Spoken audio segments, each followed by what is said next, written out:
Bernard Madoff was once one of the most respected names in the financial world.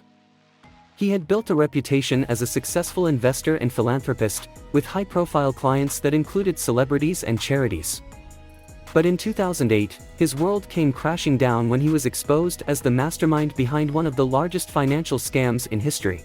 Madoff's scheme was a classic Ponzi scheme, where he promised high returns on investments but instead used the money from new investors to pay off older ones.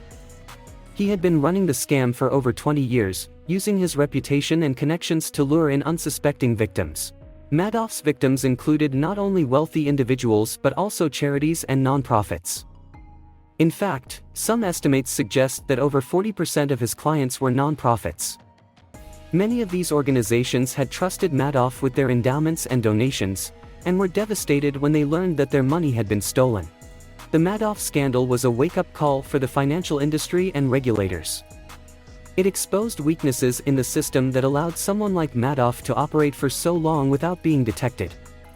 It also highlighted the need for better investor protection and oversight. In the aftermath of the scandal, several reforms were introduced to prevent similar scams from happening again.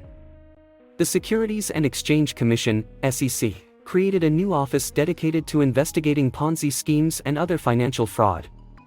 The Financial Industry Regulatory Authority, FINRA, also introduced new rules to protect investors and detect fraudulent activity. But despite these reforms, the Madoff scandal left a lasting impact on the financial world. It shattered the trust between investors and their advisors, and highlighted the need for greater transparency and accountability. It also exposed the dangers of relying too heavily on reputation and trust, without doing proper due diligence. Today, investors are more cautious and skeptical than ever before.